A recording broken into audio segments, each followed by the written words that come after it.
The night it happened, I wasn't expecting anything memorable.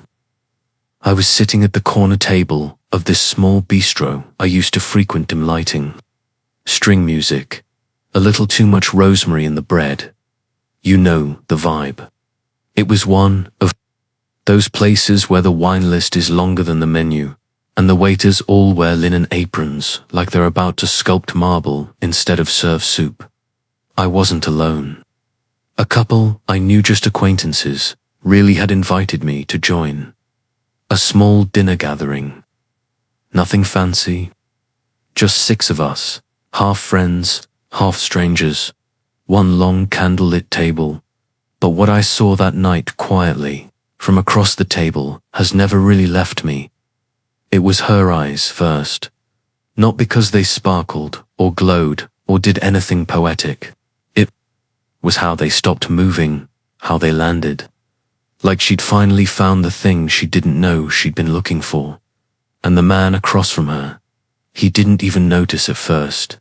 He was just talking, not charming, not trying, just speaking about something completely ordinary, growing up with sisters, I think. There was no violin swell, no slow-motion movie magic. Just him mentioning how he used to braid one of his sister's hair because she never figured out how to do it herself. French braid, he said, looking down into his water glass. It took me 3 weeks to get it right. And she stared at him like he'd just read her favorite chapter of a book she'd never told anyone she loved. That was the moment. Not when he looked up, not when he smiled, but when he was simply being. And I know that sounds small. I know it doesn't sound like love, but something happened there. You could feel it. The temperature in the space between them shifted. The room didn't get louder or quieter, just stiller, like the air was listening. There's a kind of love that doesn't announce itself. It doesn't come with sparks or grand gestures or cliché meet. It just shows up in a moment when someone sees something real in another person and doesn't flinch. She saw him, and something inside her exhaled. He, of course, didn't know any of this. He just kept talking, totally unaware that he had just unraveled a string in someone else's heart. And I watched her watching him, and I realized this is how it begins. Not with declarations, not with the chase, but with the unexpected recognition of something human and familiar. Later that night, as we were all paying the bill and pretending to know how to split 6 ways on one receipt, she leaned over to me and whispered, "He's different, like he's not trying to be anyone." That's rare. I didn't say anything, just nodded, because I knew that's when I started thinking more deeply about what actually makes people fall. Not flirtation, not looks, not shared Spotify playlists or mutual sarcasm. It's something quieter, something older. That night planted a seed in my mind, one I'd spend the next few years watering with questions. Why do people fall for someone deeply, instead of just passing affection or casual liking? And more importantly, can you recognize it while it's happening? Because I had, and I haven't forgotten it since. Asterisk. The first time I understood what real connection felt like, I wasn't the one falling in love, was the one being seen, and let me tell you, it was disarming. You think you know yourself. You carry your stories, your humor, your so-called depth like a jacket you put on every day. You learn to talk about your past with just the right balance of self-deprecation and mystery. But then someone comes along and just gets it, not the words you're saying, but the spaces between them. That's what happened to me, maybe 6 months after that dinner, different setting, dim coffee shop, smell of cinnamon and burned espresso. I was with someone new. We weren't close yet. Just enough conversations to be intrigued by each other. And in the middle of a story, I'd told a dozen times about moving to a new city and pretending to love it. She stopped me, not rudely. Just a simple, "You didn't want to move, did you?" I blinked. I'd never said that. Not once. I'd always dressed it up as adventure, framed it like I was chasing something. But she saw the crack. I nodded, slowly. She didn't press. Just let it hang there. A soft observation suspended in the steam between us. That moment stuck, because in that small exchange, I realized this is what real connection looks like. It's recognition.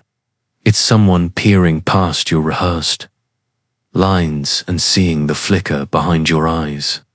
It's not about how interesting your stories, or it's about someone hearing the truth you didn't know you said out loud. And that brings me to the first powerful reason people fall deeply in love. They feel understood, not agreed with, not impressed. Understood. It's this uncanny sense that someone gets your interior world without needing a map, that your contradictions, your quiet fears, your weirder parts, they make sense to them. You don't have to explain why you overthink things or why you flinch when people raise their voices. They just get it. And that kind of understanding feels like safety, but deeper, like emotional home. I've seen this kind of connection spark between people who, on the surface, have nothing in common. Different backgrounds, interests, ages, but something invisible knits them together. There's an old wisdom from the Stoics, yes. Those same robe-wearing philosophers people now quote over gym reels where Epictetus says, "We have 2 ears and 1 mouth so that we can listen twice as much as we speak." But it's not just about listening. It's about receiving. Most people listen like they're waiting to talk, but some people, they listen like they're remembering something, like you're reminding them of something they forgot about themselves, and when that happens, you feel it. Now, let's not romanticize this. Too much connection doesn't always lead to a relationship. Sometimes it's brief, sometimes it fades. But when someone makes you feel understood, it lingers. It rewires your expectations. Suddenly, small talk feels unbearable. Surface-level conversations feel hollow. You crave depth. You crave them so. If you've ever wondered why someone fell for a person who didn't check all the boxes, this is usually why. Because love isn't a checklist, it's a feeling. And when someone understands you without effort, without performance, it cuts through all the noise. It's rare, and when it happens, you'll never forget it. Asterisk. The second reason people fall deeply in love, it's not flashy, but it's unforgettable. It's when you feel seen, not admired, not complimented, not praised for your resume or your appearance. Seen, fully. Like someone put down the script, stopped the small talk, and looked at you like you were the main character in a story. They didn't want to end. Let me tell you something that still makes my chest tighten. I was walking through a rainy downtown stretch, grey skies, coffee in one hand, umbrella in the other. One of those early October days where everything feels in between. I ran into someone I hadn't seen in a while. She looked at me, tilted her head slightly, and said, "You've been pretending to be okay again, haven't you?" No, hello, number. Polite chit-chat. I smiled automatically. I'm fine. She raised an eyebrow, gave me this soft, no-pressure shrug, and replied, "Yeah, that's what you always say when you're not." Then she just waited. And in that pause, God, it was like she'd reached into me and turned the lights on. Not because she pried, not because she pushed, but because she noticed. That's when I knew. To be seen without having to explain yourself, ... That's love adjacent. That's sacred. You don't need grand gestures to make someone fall. You just need to be the person who sees the tiny shifts in their smile, the hesitation in their "I'm okay," the story behind why they always sit with their back to the wall at restaurants. Most people never get that. Most are so consumed by their own presentation, they miss what's underneath everyone else's. But the people who fall deeply in love, it's often because they've finally felt witnessed. There's a term in developmental psychology called attunement. It's how a caregiver senses and responds to a baby's needs, not just the crying, but the subtler cues. And we carry that need into adulthood, whether we admit it or not. We want to be attuned to. We want someone to say, "I noticed," even when we didn't say a word. Now, some skeptics argue that being seen is just a projection, someone fitting there. The idea of you onto your face. And sure, sometimes that happens. But real recognition feels different. It's not projection, it's precision. When someone sees you, really sees you, it strips away the armor. Suddenly, all the clever things you rehearsed feel unnecessary. You want to say, "Yes, that's actually me. That's who I've been trying to be this whole time." And when that happens, your heart doesn't just flutter, it relaxes. It rests because, for the first time, you're not working for approval. You're not trying to be liked. You're just existing, and someone else is there for it. It's the kind of gaze that doesn't evaluate. It witnesses. That's why people fall. Because someone looked at them and didn't flinch. Because someone heard the quiver in their laugh and cared enough to ask. Because someone remembered the story they told 3 weeks ago and brought it up like it mattered. It's not complicated. It's just rare. And when it happens, even once, your entire definition of love changes. Because after being truly seen, anything less feels invisible. Asterisk. There's a moment that lives in my memory like a warning sign and a lesson. It was late, sometime after midnight, and I was on the phone with someone I'd been seeing. We had chemistry, for sure. Lots of it. We could make each other laugh. We texted all day, shared playlists, flirted like we were paid to do it. And yet, when I hung up that night, I felt nothing. Well, not nothing. I felt hollow, and that's when it hit me. We had the illusion of closeness, but not the real thing. See, she knew my habits, what time I liked my coffee, which movies I'd rewatch endlessly, even the dumb childhood nickname I hated. But she didn't know me. Not the part that got quiet when I talked about my family. Not the part that carried shame from decisions I made 10 years ago. She never asked. I never offered. We just kept skating on the surface, pretending we were swimming. That experience taught me a hard truth. Attention is not the same as depth. People can give you constant communication and still not connect with your soul. That's the trap of false intimacy. It feels good in the moment, maybe even addictive, but it fades the second you're apart. And deep down, you know when someone's only seeing the polished version of you. You can feel the effort. It's like holding in your stomach during a photo on Sustainable. Real resonance doesn't work that way. I remember talking to someone else months later. Very different person. Quiet, grounded. They asked, out of nowhere, what part of yourself do you avoid when you're alone? Not what's your favorite show, not what's your sign, not what do you do for work. What part of yourself do you avoid when you're alone? I didn't even have an answer at first. I just sat there, stunned. That one question went deeper than 100 flirty exchanges ever did. And it reminded me, this is the difference between false intimacy and true connection. One fades with distance. the other stays with you, haunting you softly in the best way.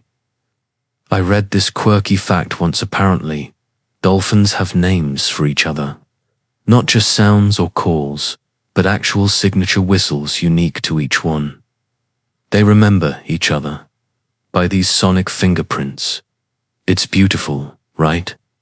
The idea that in the wild ocean of noise, you can still be known by a single true note. That's what real emotional resonance feels like. When someone remembers your note, not the noise you make for the world, but the sound that's uniquely you. False closeness, on the other hand, is all volume, all performance. And the moment you stop entertaining, the connection vanishes like steam off a mirror. So ask yourself, are you being felt or just being watched? Are you giving someone your truth or your highlight reel? Because no matter how well someone memorizes your favorite coffee order, it doesn't mean they know why you cried during that one movie scene. The one you never talk about. The one that reminds you of something you buried. And if they don't know that, then maybe they've never really seen you. And maybe that's why the connection feels good, but doesn't last. Asterisk. The night it all collided, being understood and being seen, wasn't prepared for what it would feel like. I had met someone, nothing fancy, no swipe right story. We bumped into each other at a friend's rooftop gathering.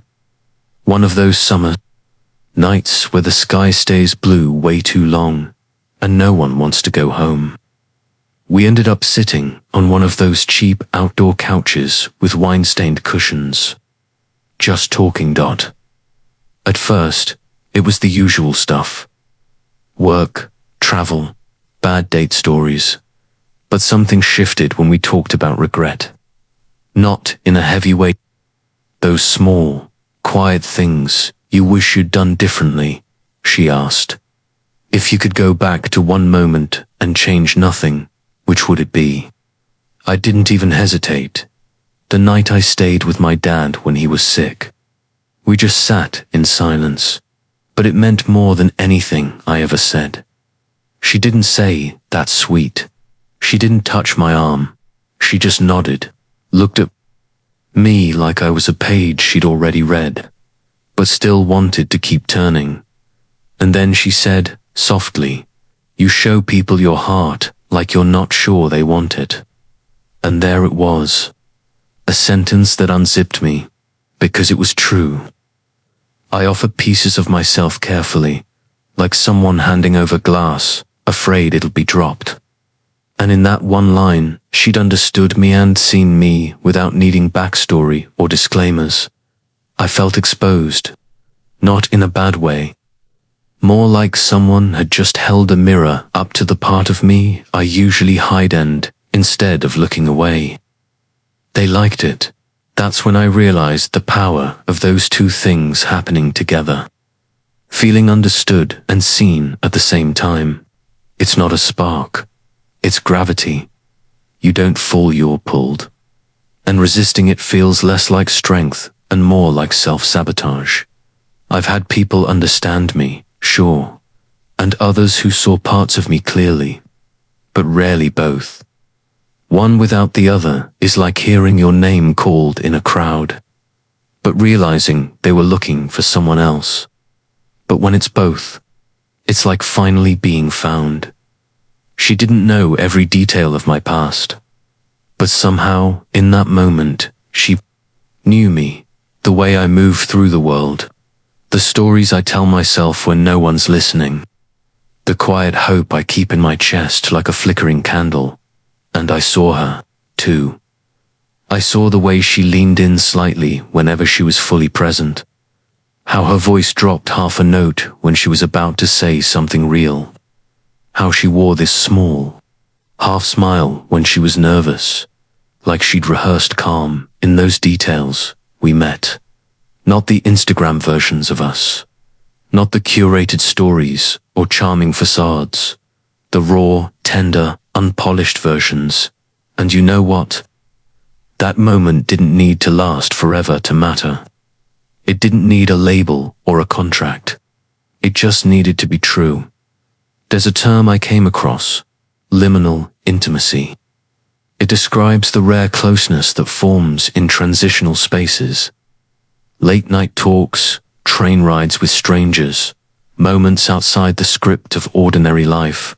It's fleeting, but it changes you. That night changed me because now I know what it feels like when both pieces click into place. When someone sees your cracks and recognizes the light coming through them.